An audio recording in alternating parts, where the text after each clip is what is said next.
welcome to Barnes Philosophy Club. I'm Nick, and I've been chairing the club since I took over from our late founder, Barbie, who we're here to celebrate tonight. We are a public club. We meet to talk with philosophers, discuss a wide variety of philosophical issues, and generally promote a thoughtful approach to everyday life. All levels of philosophical knowledge, including none at all, are welcome. We try to be as accessible as we possibly can. And with that in mind, we're supported by the Royal Institute of Philosophy and by the OSO, which allows us to offer tickets free of charge to anyone who needs them. Tonight is going to be a special event for us. It's a lecture in honour and memory of our founder, Dr Barbara Underwood, Barbie, a very good friend and an inspiration to many of us who died in January. And so tonight we've asked Sue Mendus, who's a good friend, a mentor, a fellow philosopher, who studied and taught alongside Barbie, to come and give a lecture on a topic of particular interest to Barbie, the philosophy of religion. I think one of those shelves is wholly devoted to religion, probably more than one of them. So we're going to have a talk from Sue of somewhere around 40 minutes-ish, depending on heckling, which is usually under control, Sue, I should say. And then we'll open it up to have maybe 20 minutes of just questions and discussion, any brief contributions people would like to make. And then 8:30-ish, we will have a few things being brought in. We're going to have a few drinks brought out for a toast to Barbie, which will be led by Simeon, who's here tonight, Barbie's husband.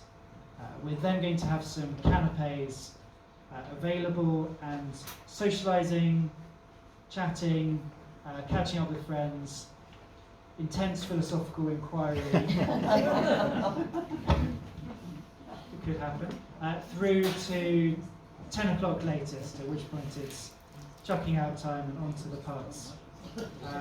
So, as I say, a friend of Barbie's, as well as being the Morrell Professor Emerita of Political Philosophy, has published widely on issues in modern and historical political philosophy, with a special emphasis on the concept of toleration, much in need at the moment. I'm sure we're going to hear something about that. Sue's also a fellow of the British Academy and has been a vice president there, as well as a founding fellow of the Learned Society of Wales. So we're very, very lucky and privileged to have Sue talk to us tonight. Sue's going to be talking about religion in general, and more specifically consider the question of how religious beliefs can be associated not just with love, but also sometimes with violence. And Sue's going to talk about religiously motivated terrorism, including the attack on the Twin Towers and the 7/7 bombings here in London, connecting that back to the history of religion and the ways in which religious believers have often been accused and indeed convicted of criminal acts, dating back to John Bunyan writing Pilgrim's Progress from a prison cell and beyond. We will attempt, I think, Simeon, to record the talk for posterity. So if successful, we will put that up onto our YouTube channel where you can see some of our past talks. And after Sue finishes, we will have Fiona, who I think I did see her. Yes, hi Fiona, dashing around carefully with a microphone, so you'll be able to be heard. So looking forward to a wonderful evening and celebration of Barbie. And with that, over to you, Sue. Thank you very much.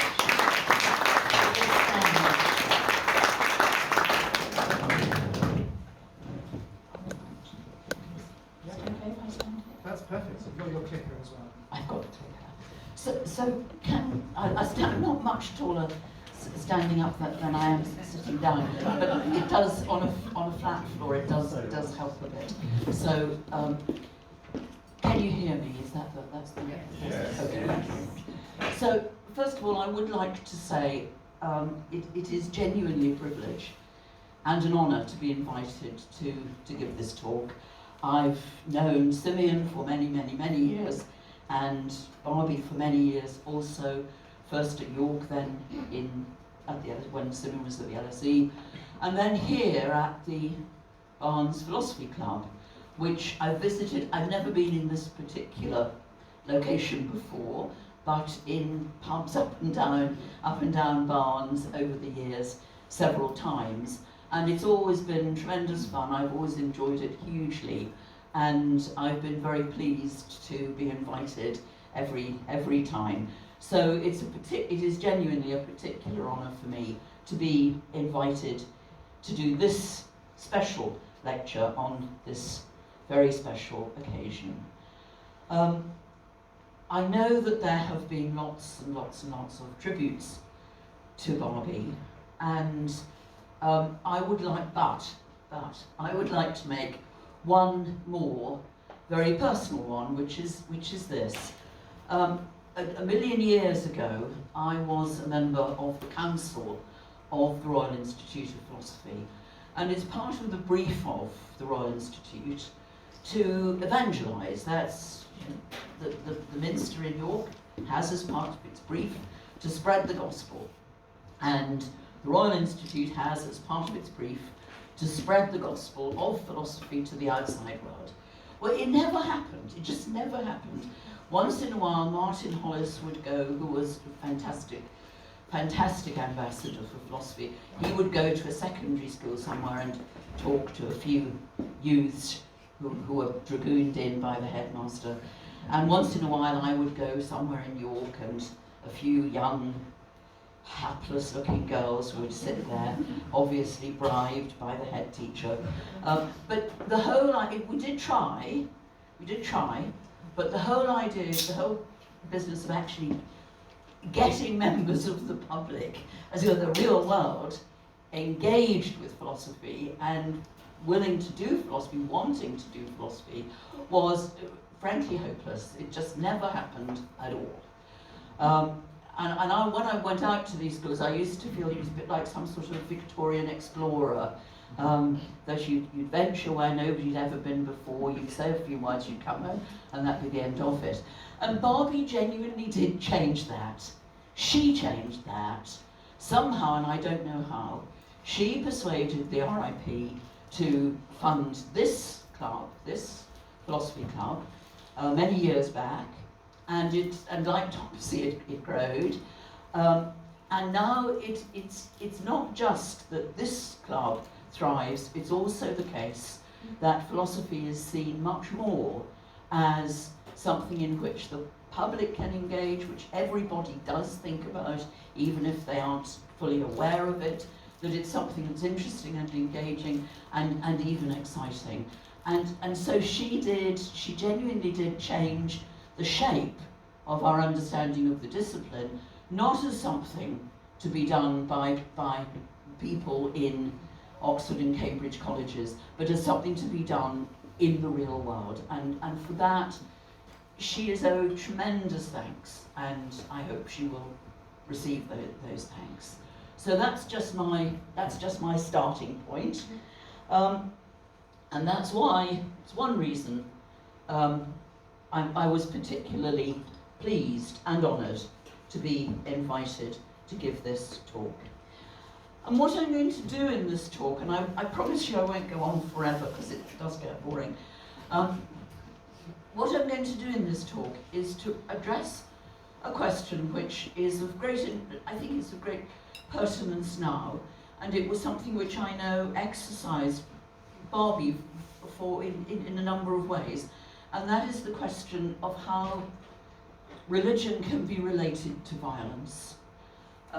We may look around the world and see that there are violent acts, and these violent acts at least appear to be done in the name of religion. And the question is, how can religion be responsible for, connected to, the underpinning of those violent acts?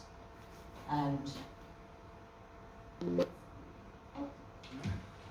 you want to give me a hand there?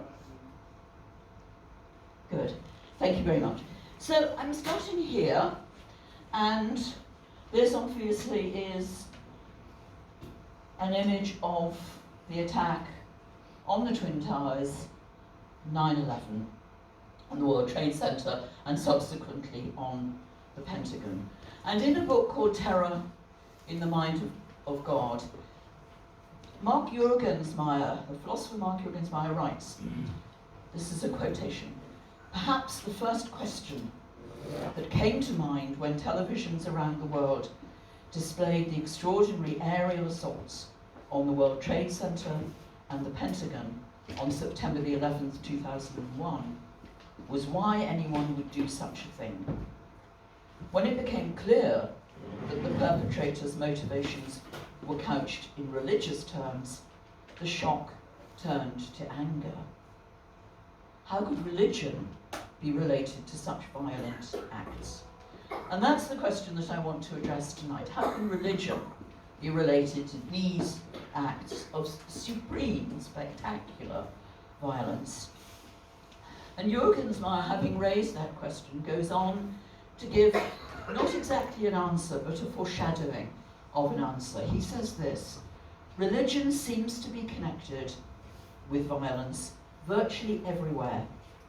In recent years, violence has erupted among right-wing Christians in the United States, angry Muslims and Jews in the Middle East, quarrelling Hindus and Muslims in South Asia, and indigenous religious communities in Africa and Indonesia.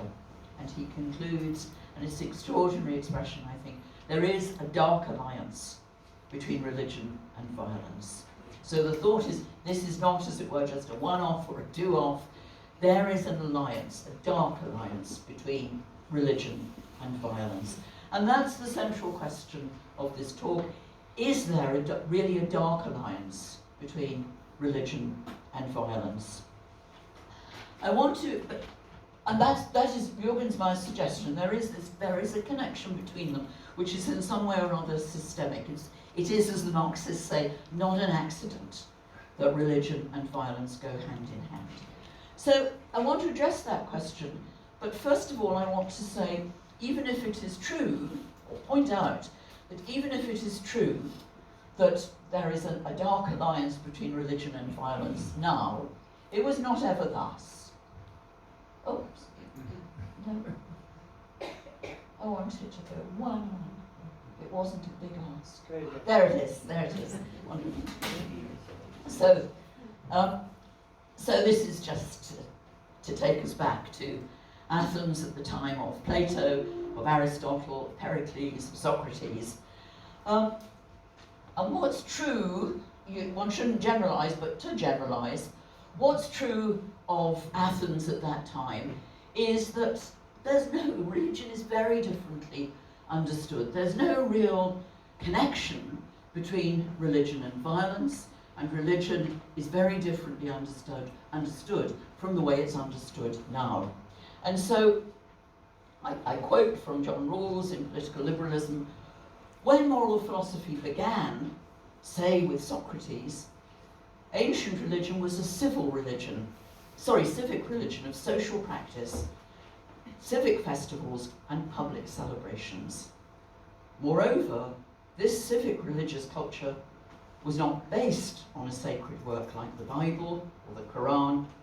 As long as one participated in the expected way and recognized the proprieties, the details of what one believed were not of great importance. It was a matter of doing the done thing and being a trustworthy member of society, always ready to serve on juries or to row in the fleet in war. It was not a religion of salvation in the Christian sense, and there was no class of priests who dispensed the necessary means of grace. So the point that's being made here is quite simply that in ancient Athens, as the ancient Athens, the Athens of Pericles, the Athens or Plato, the Athens of Socrates, what you believed really didn't matter all that much for these purposes. It was a matter of doing the right thing, of being ready to take on your civic duty when you were called upon to do that, to take up public office, to vote, to serve in the fleet, all those kinds of things.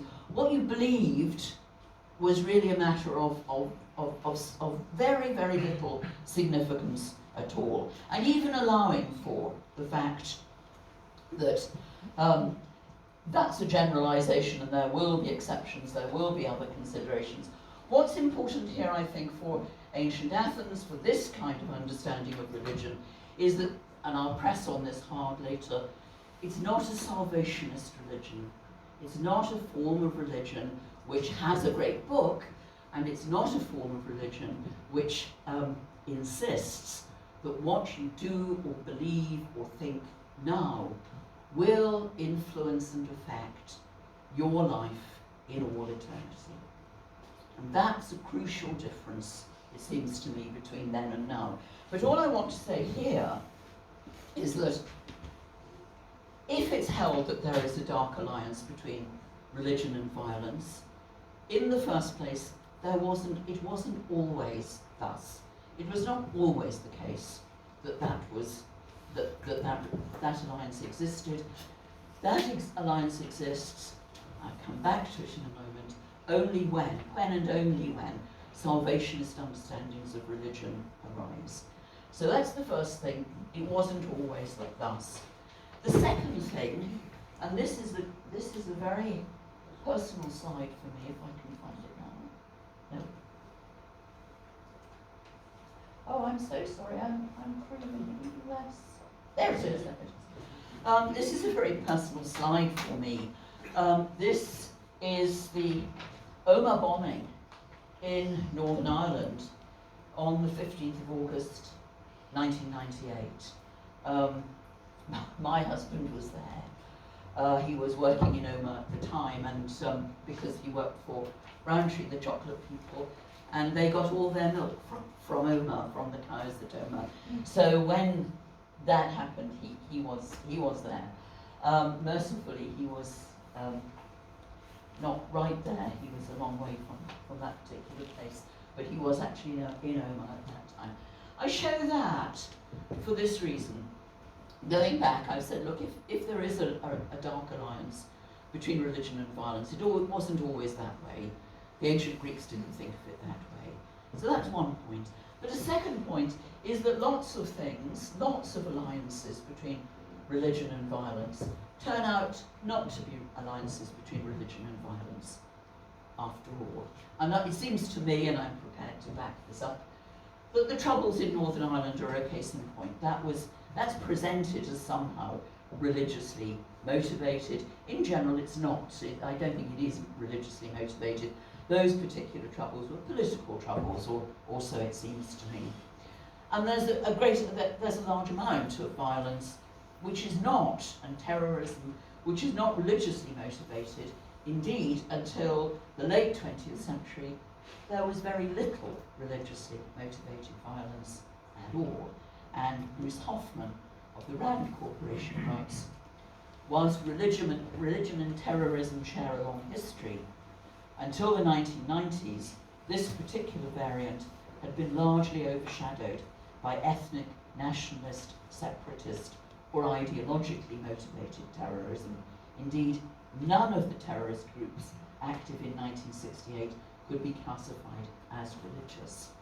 So it wasn't always thus, and perhaps it wasn't thus in 1968 either. The growth of religiously motivated terrorism or violence in our time is actually very, very new. Post-1968 is what's being suggested there. And another philosopher, Bob Goodin, goes even further and says there is no such thing as religiously motivated violence. When it comes right down to it, all these things which masquerade as religiously motivated violence are in fact political. It's all political at root. So here in Ireland, in the IRA and the Troubles, people say, well, this is to do with Catholics and Protestants, But when you look at it, it's not to do with Catholics and Protestants. It's not to do with belief. It's to do with politics. And Goodin says this is true across the piece. He says, I'm going to be arguing, he says, that terrorism is a political tactic, the essence of which lies in its attempt to frighten people for political advantage. Terrorist goals are always political, as extremists driven by religious or ideological beliefs usually seek political power to compel society to conform to their views. So that's his thought. It looks as if it's religious, but actually it's not. All these people, and he takes 9/11 as a classic case. He says, look, this isn't to do with religion, this is to do with gaining distinctive political advantage. So, where have we got to? Where we've got to is this. There is a claim that there's a dark alliance between religion and violence. There's a claim that even if that's true now, it wasn't always true. It wasn't true in ancient Greece, for instance. And there's a claim that even when it looks to be true now, looks to seem, and it's not actually religious at all. What I want to do here is to suggest that in a way, those answers are cheap. It can often be the case in the past that it wasn't, that religion didn't work the way it works now, and it can often be the case that religious violence now, what looks like it, is political. But I want to take seriously the thought that there is a dark, or could be a dark alliance. I want to take that thought very seriously and ask how we should understand it and how we should address it. Shall I try again? No, you said don't wrong again. I'm doomed. I'm doomed. I think you were doing it right there. You? There you are. No. No, that's the one I want. I want to go back here. So this is John Locke, who was born.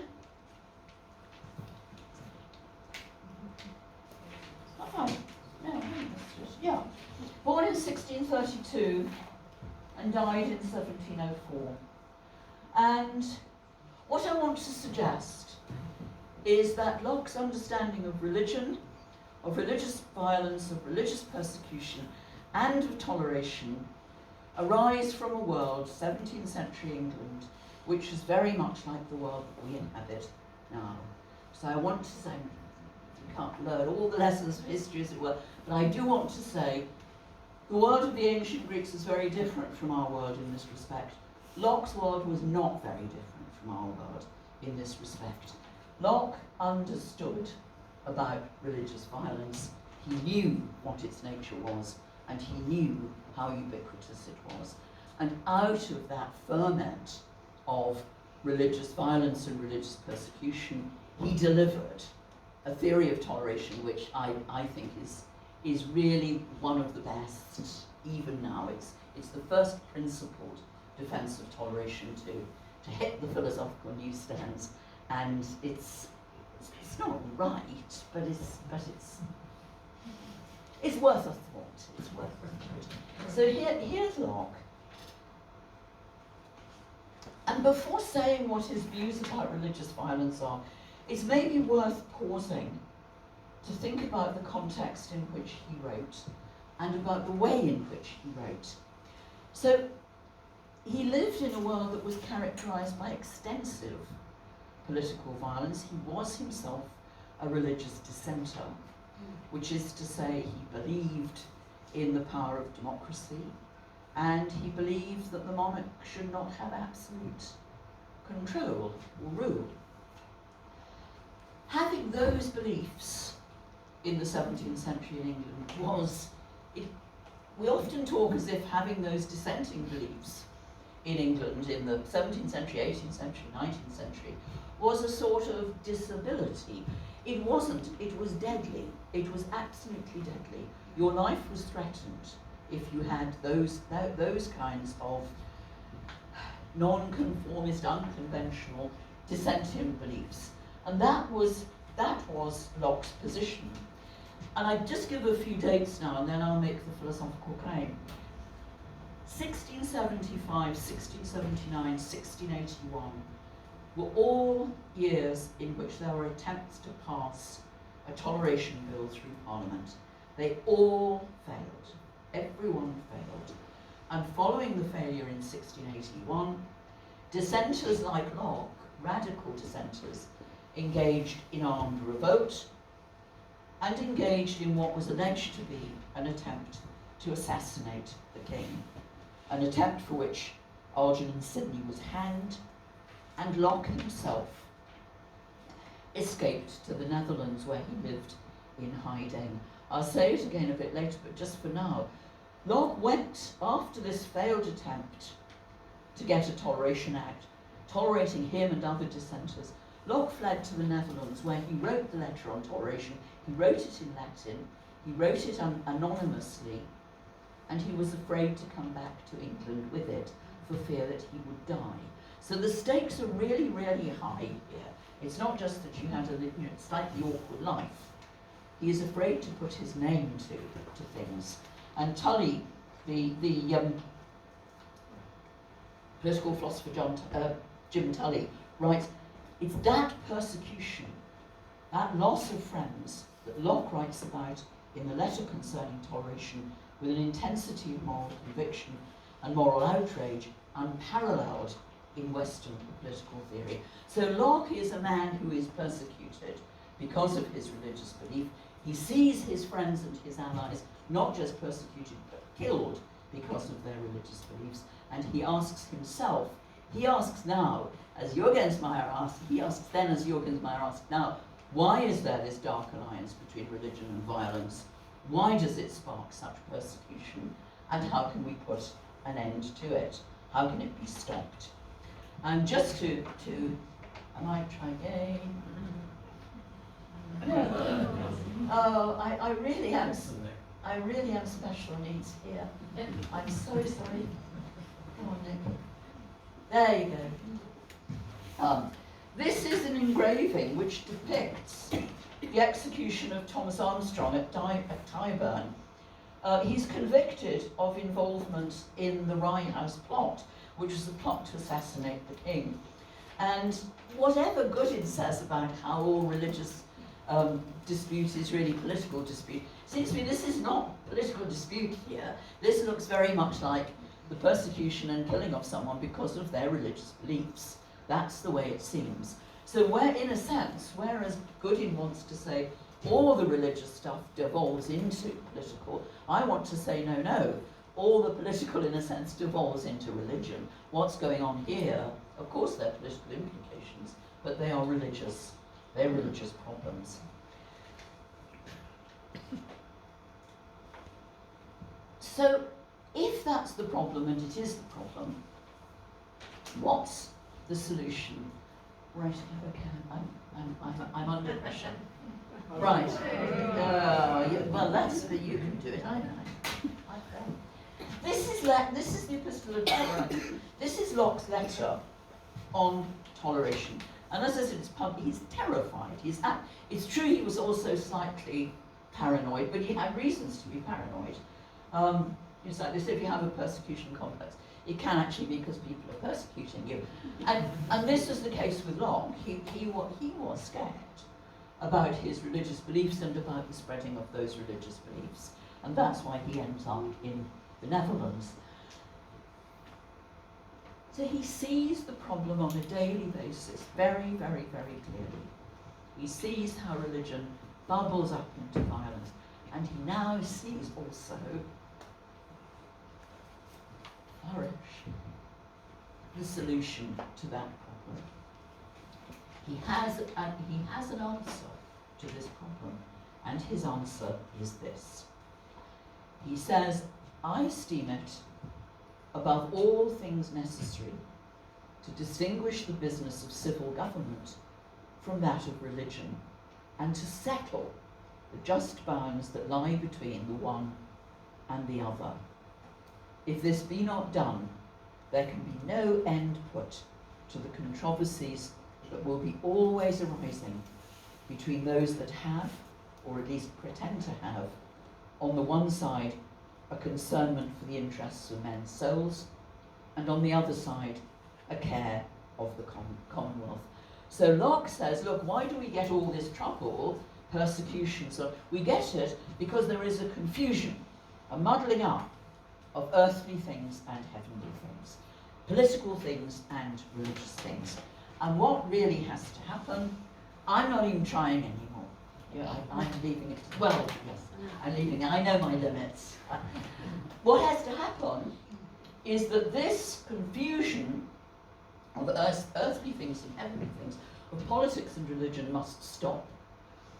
And it's when we discern those two realms, the realms of the political and the realms of the religious very clearly, that's when we will find an answer to the dark alliance between violence, between religion and violence. And this is how he now goes on. This is Locke again. The state, so politics, is a society of men constituted only for the procuring, preserving and advancing of their own civil interests. So the state is there to give you food. The state is there to keep you out of prison or put you in prison, as the case may be.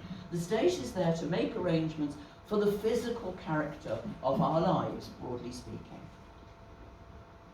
The church, however, is a free and voluntary society. It was, says Locke, part of my liberty as a Christian and a man to choose of what church or religious societies I will be as conducting most to the salvation of my soul, which I alone am judge, and over which the magistrate hath no power at all. The care of souls is not committed to the civil magistrates. This is a revolutionary statement, because at that time it's absolutely commonplace that the care of the souls is a matter for the magistrate, and that's why we have this sort of thing. Because the magistrate knows the right route to salvation, and if you won't take it, it's the duty of the magistrate to put you down that right path. That's the thinking. The magistrate knows the path to heaven and the path to hell, and is obligated. And here's somebody who didn't take that right path, who is receiving punishment. It's that movement, it's that claim, which Locke now rejects. And he rejects it wholeheartedly.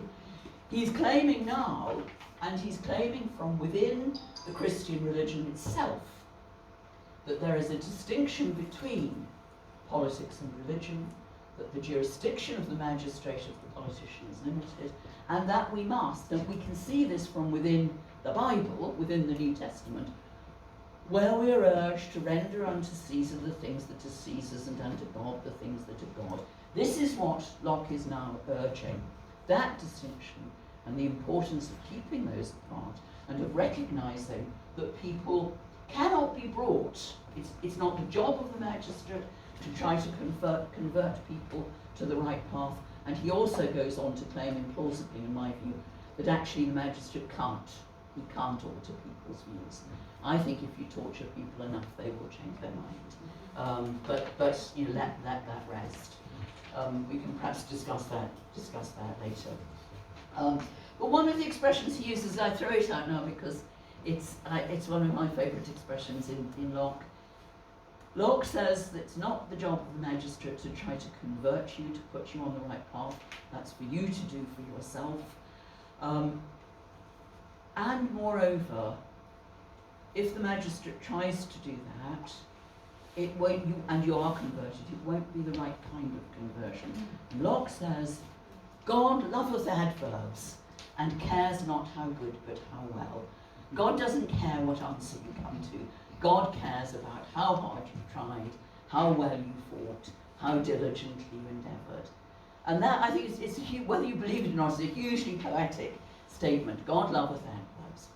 The bottom line, anyway, be that as it may, the bottom line is that we have all this religious persecution, we have all this, the dark alliance between religion and violence, because we have a salvationist understanding of religion. If you don't go down the right path, you're damned for all eternity. And B, because there are different views about which path is the right path. And we can dissolve that problem, or mitigate it at any rate, by distinguishing between the realm of religion and the realm of politics. And we give unto Caesar what Caesar's, we give to the politician what the worldly things of politics, and then to God the things the things that are gods. So there it is. There's a problem, and there's a solution. Do you go one more? Yep, there it is. Let's go back there. There's a problem. No, it is the right one now. I want that over again. It's the deliberate mistake. There it is. There's the problem. How does it come about that religion is associated with violence in this way? And here's the solution. That arises because we have a salvationist understanding of religion, and crucially, because we do not separate politics from religion, because we muddle up the things of heaven and the things of earth. So there you are, we've got a problem and we've got a solution. And the only difficulty now is that the solution's not really right. We have one more. And this is the John Bunyan. This is the John Bunyan. That's Bunyan preaching in the open air. It's a good idea, I think, to say there are things of heaven and things of earth and they shouldn't be confused. It's a good idea to say the magistrate shouldn't overstep his jurisdiction.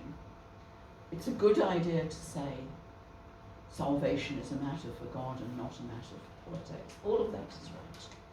But the whole argument rests on it for Locke, and for anyone who wants to deploy it, on a distinction between the things of heaven and the things of earth, between religion, between the religious and the political. And that distinction is very, very hard to draw in an uncontroversial way. And here's the example, Bunyan preaching in the open air. Bunyan's a contemporary of Locke's, and the author, as you all know, you won't need me to tell you, author of the Pilgrim's Progress. He was a dissenter and a preacher. And in 1660 he was arrested and sent to Bedford jail for preaching without a license. He spent 12 years in Bedford jail for preaching without a license. Now, put starkly, that's horrific. I mean, it's just horrific length of time in a prison for not having a license. Why is it so dreadful? Why was this huge punishment inflicted on Bunyan for preaching in the open air, for preaching without a license? Here's Bunyan's favourite text, and I want you to listen to it against the background of what I've just said about the difficulty of distinguishing the political from the religious. We think we can, well, I think I can do it. And actually we can't. This is his favourite text, Matthew 19:24. And again I say unto you, it is easier for a camel to go through the eye of a needle than for a rich man to enter into the kingdom of God. If you utter those words as Bunyan did, in a political world that's full of dissent or persecution, where the king has been unseated, it's not a religious statement. It's a highly seditious political statement. And the historian Christopher Hill says this about that statement. When Bunyan faced the Bedfordshire justices in 1661, he thought he was refusing to give up his God-given vocation of preaching. They thought he was a dangerous agitator, stirring up class hostility in the very delicate situation of post-Restoration England, just recovering from a revolution in which the revolutionaries had spoken on behalf of the poor, as Bunyan did. The Bedfordshire gentry believed it to be their duty to prevent disorder. Bunyan's motives were religious, not political, but they led him to take actions which the justices could not but regard as seditious. It is easier for the camel to go through the eye of a needle than for the rich man to enter the kingdom of heaven. What he's saying is, I'm reading from the Gospel according to St. Matthew, what they're hearing is, you're going to stir up the poor to extraordinary political activity and confusion. And so at one and the same time, I think it doesn't make sense fully to ask, is this a political statement or a religious statement? It's a confusion of the two. And Locke I don't actually think that that confusion can easily or cleanly be dissolved. And it seems to me that that is the confusion which we now have in the world, where there is similarly religious terrorism and religious violence. What we have in large part are serious disputes about the line between the political and the religious. It is now, as it was then, it led then to persecution, it led to death and destruction, and it's leading to the same now. But that is, I don't have the solution, but that is, it seems to me, the identification of the problem. And last one, please. And I'm just going to go back to where I began. I raise that now, and I say it now, because in preparing for this talk, I looked back at and having been at the Barnes Club a number of times, I looked back at the blog, and I looked back in particular at the 10th anniversary, the blog on the occasion of the 10th anniversary and the information there. And I see there Barbie's statement, I was too old to start a new career teaching philosophy, other than on an ad hoc basis. But then a friend encouraged me to start a club in Barnes. At first I thought that was a bit odd. I couldn't imagine many people being interested in philosophy, but nevertheless, a few people turned up at the Methodist Church. And a few people turned up, more than a few people turned up here. It's a tribute, I think, really a serious tribute, that has encouraged this club, this different understanding and better understanding of the nature of our discipline, both within Barnes, but also more widely. And the different understanding is this, that we don't necessarily end up with better answers, but we do end up with more refined questions. Thank you very much indeed.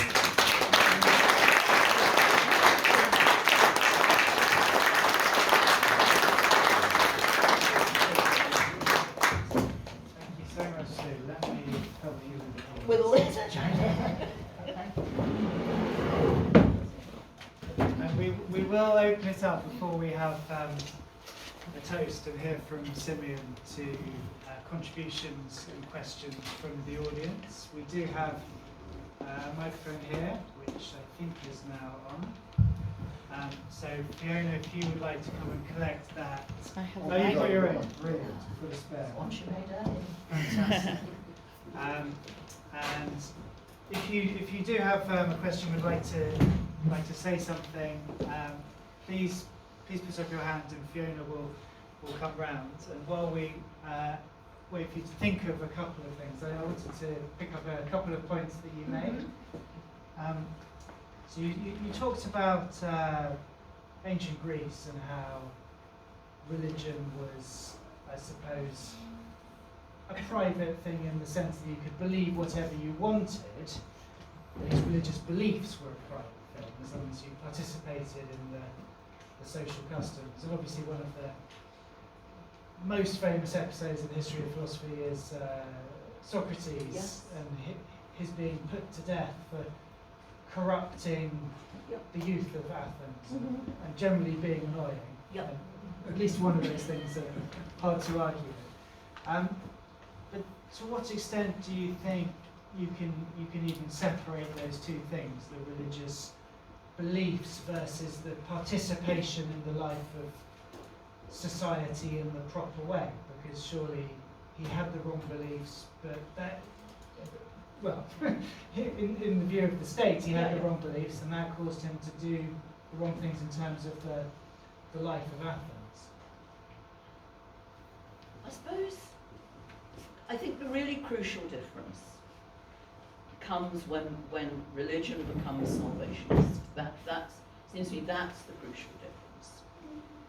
Because once you believe, as happens in the 16th, 17th century, once that belief emerges, that having the right belief determines your future in all eternity, then there is no compromise.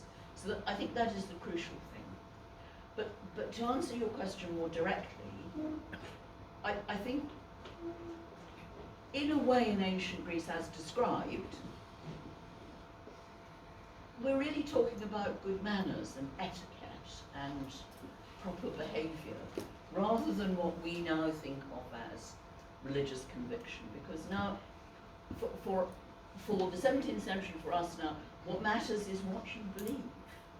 It's not how you behave. Whereas it is much more, I think, a matter of politeness in ancient Greece as told. And that's not the way we understand religion. We do understand, I'm, for what it's worth, I'm an atheist. We do understand religion as salvationist. So everything hangs on it. It's not just a matter of good behaviour. It's also a matter of your future in eternity that's at stake.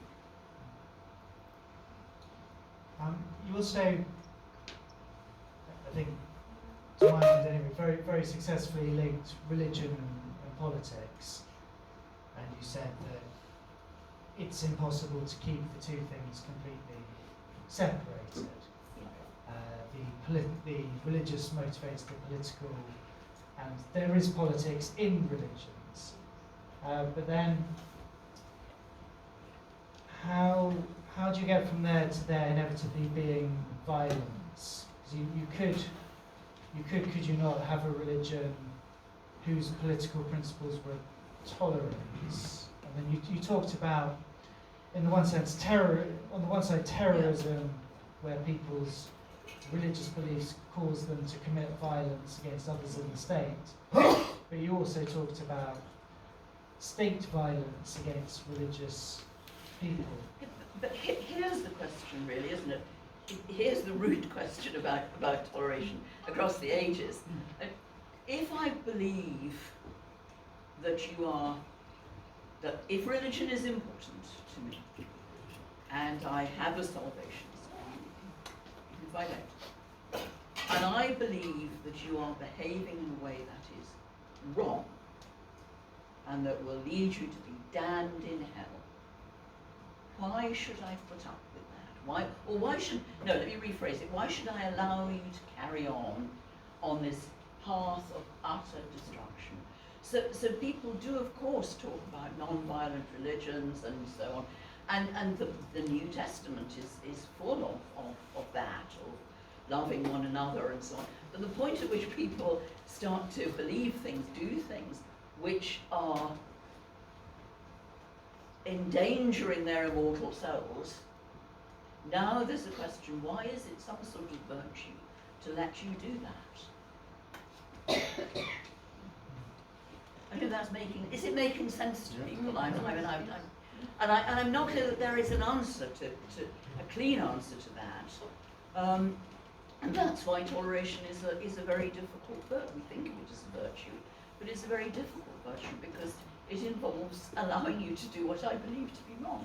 And how can it be right to do what's wrong?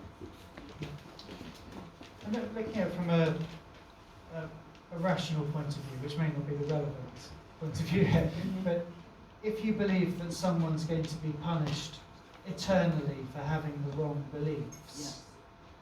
And I think in at least the earlier versions of Christianity, part of the point of going to heaven is that you would get to watch the eternal torment. That was not just part of the fun, but a big part of the fun. Why not just wait? why the need to speed things along or punish people in advance of their eternal damnation? Couldn't the salvationist approach make you think, well, someone else with a capital S and E is going to sort this out for us? The punishment side. But it's not punishment. It's moving you on the right path, which is, punishment is what happens when you've gone on the wrong path. But this is really just trying to put you on the right path so that you don't end up suffering later. You'll thank me for it in the long run. That's the line of thinking, isn't it? In the long run, you'll be grateful for what I'm doing now. Yeah. And that was a very real thought, and I think it still is a very real thought, that we have an obligation. I don't think we should be, I think that thought is commonplace and is independent in some part of religion. Parents regularly chastise their children And the thinking is, you'll be grateful to me later down the line. We don't have to think about God or anything in that context. You just have to think that there's right and wrong, and they're doing what's wrong, so you're going to correct them, and they'll be grateful to you at the end. That's the only thought you need there. You don't need a thought about eternity. How plausible, though, do we find that as an account of what your friend with the branding lion is thinking? Is he thinking, I'm here to help? Or are you saying that society is organised in such a way that is seen as a way of help? There are two things. Yeah. There are two things here. Firstly, in 16th, 17th century, the thought is that it is the duty of the politician, of the justice, to do that. That's his job, to get people on the path of straight and narrow. So, not to be trite about it, but a bit like Dixon of Dock Green, it's his job to get them on the path of straight and narrow. That's sort of them. So there's that one. But I guess there's also the thought that well, it is just again that people will be grateful, that they will be saved and will be better in the long run. I mean, this isn't an unusual thought, is it? And that's the thought we have all the time. That if you're perhaps just because I'm a teacher, you correct people and you think, well, 5, 6 years down the line, they'll be grateful to me for this. It's not an implausible thought. Well, let's open it up. I think we've provoked a variety of thoughts. Fiona, let's start next to you. That's going to be easiest. Then we'll go over to the left, my left. Thank you very much for a very clear talk tonight. I just want to ask about power. A love of power, a lust for power, rather than salvation as I want to save your soul. It's actually, I just want power and enjoying it. Because even if you do separate religion and politics, you can get plenty of examples of abuse of religion within religious groups. It's about power. Don't you think? Yeah, well, that is a very succinct expression of Bob Gooding's view. That is what he says. It presents as religious belief, but the fact is, when you look into it, these are 9/11, 7/7, all of these are quests for political power. That is his claim. And it's Hobbesian in that sense. It's the search for power after power that ceaseth only in death. I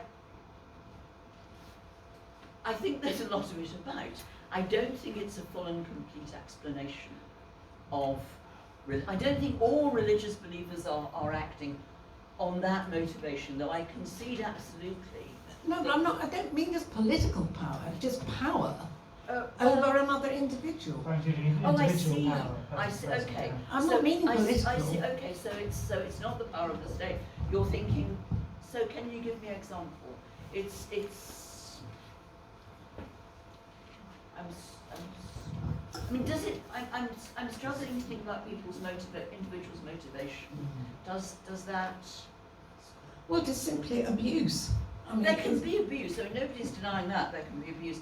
But I guess the question is, can there also be a desire to put people on the right path?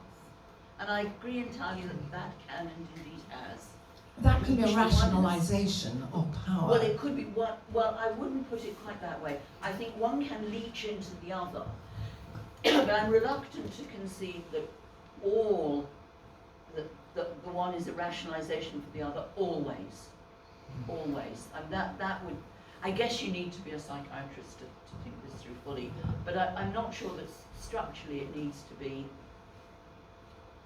always of that form, but I take your point that there's a lot of it maybe we're agreeing on. We have a couple more over on the left. Thank you. Thank you. Yes, my name is Martin Lote. Thank you very much for your talk, historical religious talk. I'd like to see if we can bring it a bit more up to date, because I note in Western society that religion isn't on the first thought on everyone's minds when making decisions, but tolerance maybe, and coming up to Karl Popper and the paradox of tolerance, and to what extent should a tolerant society tolerate dissenting views? Yes. And seeing this currently now with the very recent rules about free speech on campus Yes. pushed through by the Office of Students. So I'd like to get your view, Professor, on to what extent a tolerant society should tolerate hate speech, dissenting speech, make allowances for people who want to bring society down on the grounds of being tolerant of others, because we're seeing examples of that all the time, and in the current sort of cancel culture, social media world, people being cancelled and Sure. crossed off lists for saying the wrong thing, Yeah. when under free speech guidelines we might tolerate it. Look, I suppose in a nutshell, I agree with John Stuart Mill on more or less all of this. And Mill's thought is that speech should be free unless and until it converts into action. And there's that famous example of the corn dealer, and nobody where the speech of the against the corn dealer in front of a baying mob is not simply speech; it's also action. Like, I'm very much Millian on all of this, and part of being Millian about it is also to think it actually matters where the speech is uttered. So my own view, for what it's worth, and I'm prepared to defend it, but maybe not now, is that constraints on freedom of speech should be differently understood and exercised in universities than in other places. So Mill's thought is, well, I can't remember the precise wording now, but what he says is, look, the opinion that corn dealers are starvers of the poor should just be allowed to be uttered in ordinary places, in here, in ordinary places. But in front of a baying mob who are concerned about corn dealers, it takes on a different character. The example which I always used to use in the days when I had a job and taught this was the example of, I think it was around 1946, in Trafalgar Square, there was someone whose name now escapes me, who declared that Hitler was right. And this was in Trafalgar Square, full of refugee Jews, and he said, well, Hitler was right, and it was appropriate and proper that the Jews should be destroyed. Now, it seems to me that that was an incitement to violence, to hatred, and should not be permitted.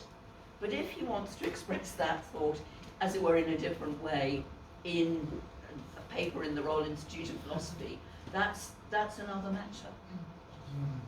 And I really do think that context is hugely important. And I also think, I'm warming to my task, I also think there's a lot of nonsense is spoken about free speech, that free speech must be free. There is no society in which speech is completely free, none whatsoever, nor should it be. Nor should it be. But the question, the burden then falls on where we think the line should be drawn and why. But I think I gave evidence to the Leveson inquiry years back, and there was an awful lot of tosh about the importance of freedom of speech. And this was, frankly, this was a way of trying to defend Rupert Murdoch and the hacking of telephones belonging to small children. That's what it was. It wasn't a defence of free speech, it was a defence of wickedness. And I think we need to be upfront about that and say, well, it's free speech differs in different contexts. Thank you, Sue. We have one more there and then one close by. Thank you very much. That was such an interesting talk, and I've got a lot of questions, but I've restricted myself to one. We're talking about religion and violence. You've spoken specifically about the salvationist element of religion. Yes. And I kept on thinking about how many ideologies in the 20th century, sometimes nicknamed the mass murder century, were secular and salvationist. If we look at a lot of forms of fascism, there was a kind of light at the end of the tunnel that said if we lived in a certain way, then that would be our salvation on earth. There was no divine, but just on earth. So my question is, can we identify a distinct salvationist qualitative difference that is religious versus secular? And if we can identify that, is that really different from secularism, like a secular kind of salvationism? And does that difference really matter? That's a terrifically good question. That's a tremendous question. My instinct is to say yes, it is. There is a difference. So let me try this out on you. My instinct is to say yes, there is a difference, and the difference is this: salvation, and I'm drawing on Alistair McIntyre, Charles Taylor in particular now.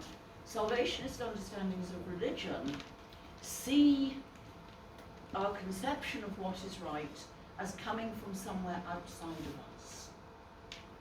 Whereas in the ideologies that you're talking about, the conception of what is right, what we're aiming at, doesn't have as it were a higher authority. It comes from within the world as we have it. And that makes a difference. So that's my instinctive answer, that it makes a difference whether you think that what's right is given to us from outside somewhere or other, or whether you think that it's something that comes from within. But I think it's that's quick and cheap. I think it's a fantastically good question, because then there's more to come about, well, why does the difference make a difference, and how much weight should we put on that difference? And I don't have answers to that at all, but I do think it's a very important question to ask. Martin mentioned Karl Popper as well, who very much Yes. grouped them together, didn't he? Yes, Thought he that did. there might be a difference, but that wasn't the important. Yeah, yes, that's Yeah. he does say that. I just differ from in that respect. I just think there is a significant difference, and this is where religion matters. I think there is a significant difference between people who think, well, this is right because it's rational, we thought about it, we've come, and those who think, no, it's right because there's an external authority which tells us. Excellent. We have one in the middle and then two further back. Hello, can you hear me? Yes. Yes. I was with you almost all the way, except on salvationism. Right. I've already heard one pick up on that. But and it is that my problem is that not all religions are salvationist, of No. course, and yet some of them are involved in appalling communal conflict. One thinks about Buddhism in particular, in places like Yes. Sri Lanka and currently in Myanmar. And I wonder whether, you're hooking your arguments at the wrong place. Isn't the most important aspect of religion, or the contribution of most historical religions, whether salvationists or not, is to a sense of identity of communities, and this goes back to the Greeks in a sense, which is civic, part of civic life and so on. But it becomes a marker, not just amongst salvationist religions, but also all religions, of a sense of who we are and who the others are. And this is not necessarily tied to a notion of something at a beyond, necessarily. It's obviously reinforced by that, particularly by religious authorities who want to bang on about that. But it's the last thing of religion to die in secular communities, and that's a sense of identity. A religious identity without Catholic, I wouldn't deny the significance of what you say at all. The reason for pressing on the notion of salvation is quite simply this, that, and I take salvation as one item amongst others. I haven't mentioned the others, I grant you that. And I haven't mentioned identity. But the reason for pressing on the notion of salvation is quite simply this, that once you have a salvationist understanding of religion, then compromise with other people of differing beliefs becomes extremely problematic. So if I think your future in all eternity depends crucially on believing this thing now, there is no room for compromise there. And that's historically and philosophically, and this is what Locke sees, this is philosophically how the persecution of the 16th, 17th century arose. Now that's to say nothing at all about the significance of identity, and I grant you that too is important. But also, you mention other kinds of religion like Buddhism, and this is all important too.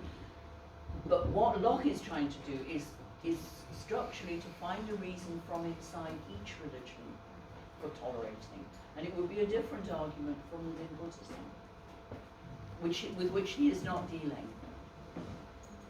So he's really he's looking at the Christian believer and saying, this is why you should not persecute. And he hasn't got anything to say about Buddhists or others. It's a restricted argument.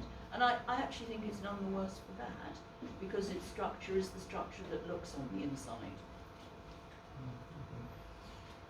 I think we've got a higher percentage of glasses through successfully than anticipated. So I believe everyone already has one or has been offered one. Okay, so in a couple of minutes we'll hand over to Simeon. But can we do a quick fire round of 2 questions? Perhaps if we take both questions in a row, and then Sue, you can come back on. Sure. So if you could just keep them very closely connected, that would be great. Hi, once again, thank you for your speech, your talk.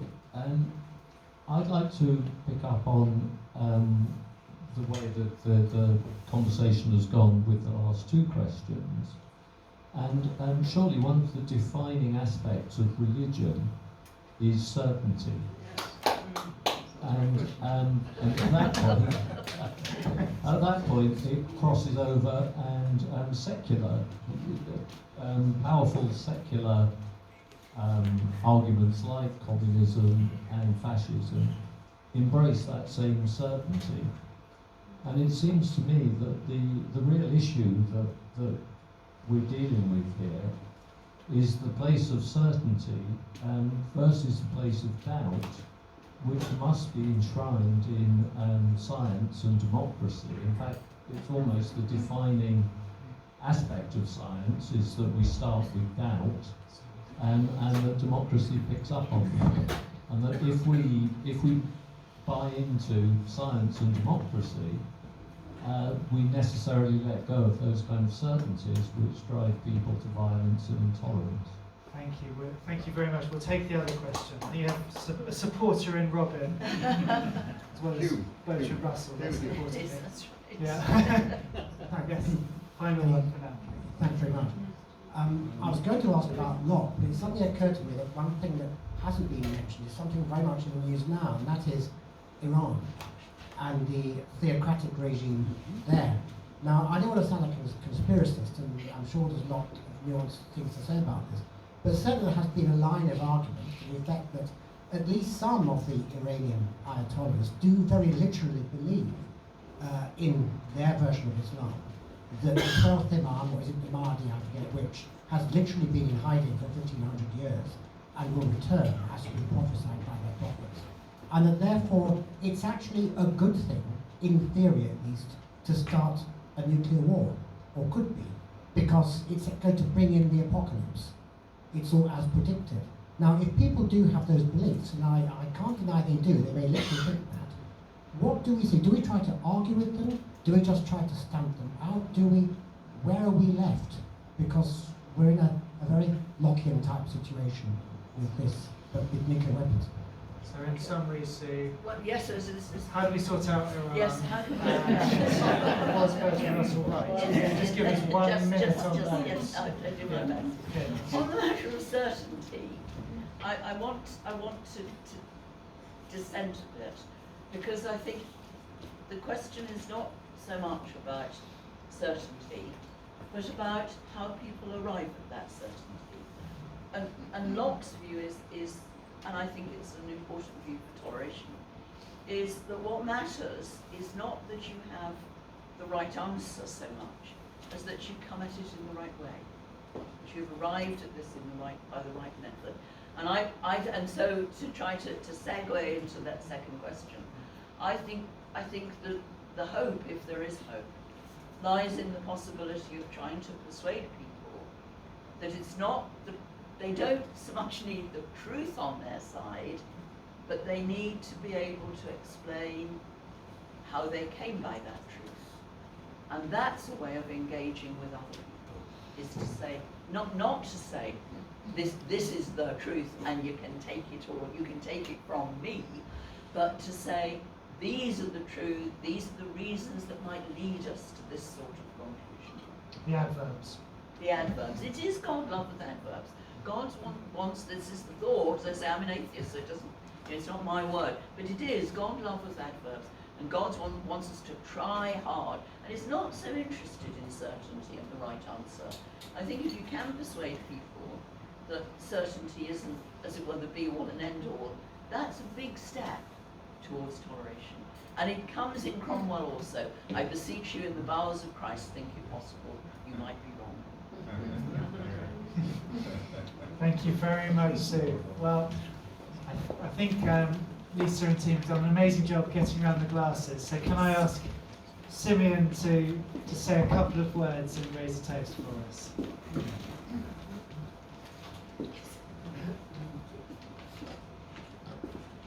Evening, everybody. For tonight, I was going to give a stylish, elegant, clever talk on how Barbie and her friend Nick Mallum first conceived this club, or about the very first session ever on Wednesday the 22nd of September 2010 in the Methodist Church, title History of Philosophy, 45 minutes with 30 minutes for questions. But in my mind's ear, I could hear Barbie saying, no one likes a clever dick. So instead, I thought I'd simply pass on posthumous thanks. Thanks to Sue. Thanks to the many academic staff. I know there's at least a couple in the audience here tonight who have given of their time, freely and for free, to talk to the club. Talking of academics, a particular thanks to Yasmin Erden, who put us in touch with the Institute of Philosophy, and thanks also to the Institute for taking the club under its wing. A special thanks to those members of the club who actually gave talks to the club. Chris Bainbridge, Nick, Robin, me, Julia Bedlington, and others. These were often Barbie's favourite sessions, as she wanted to use the club to encourage people to express their ideas. Thanks also to the various venues. We started at the Methodist Church, we finished up at the OSO, more or less side by side, as Eliot put it, to arrive at the place you started from and know it for the first time. Thanks to Nick and Robin for keeping the flame alive at a time when it might have gone out, even if the technology does occasionally flicker. I know that she was exceptionally grateful to the two of you. Thanks above all to all of you for coming to the meetings, for bravely asking questions in the face of a possible riposte from Barbie as chair. It all seems so much safer, slightly duller now, if I may say. For all of you for showing the interest in ideas. And, of course, though Barbie could not do this, I want to say thanks to Barbie herself. After she passed away, I received a stream of messages from people about her. The key theme was inspiration. The inspiration she had been to just so many people, whether in philosophy or in music or in being a woman or just in being a human being or in radiating humanity and love. Nick actually used that word inspiration at the start. One of my favourite messages came from a friend of hers, Stuart Henderson, who is an occasional broadcaster. And he said,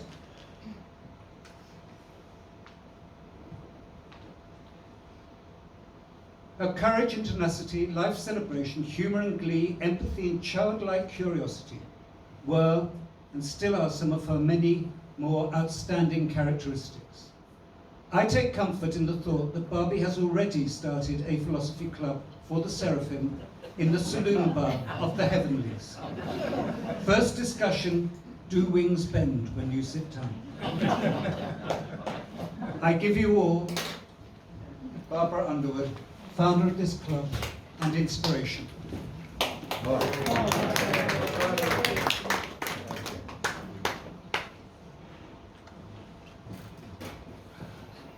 Thank you so much, Simeon. Thank you, everyone, for coming along tonight.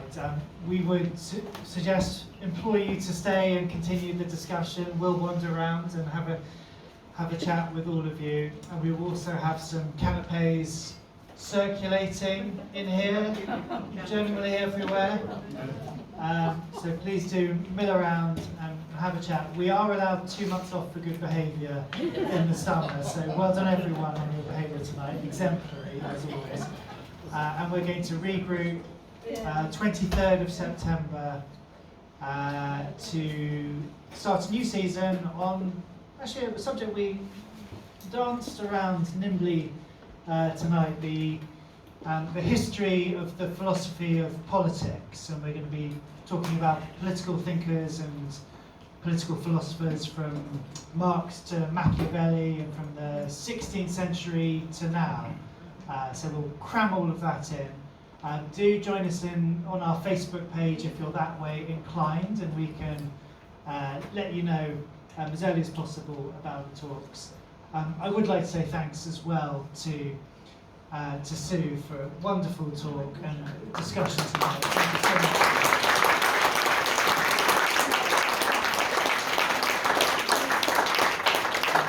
Big thank you to my wonderful helpers from the OSO, Andrew and Lisa and team, and also Robin and Fiona.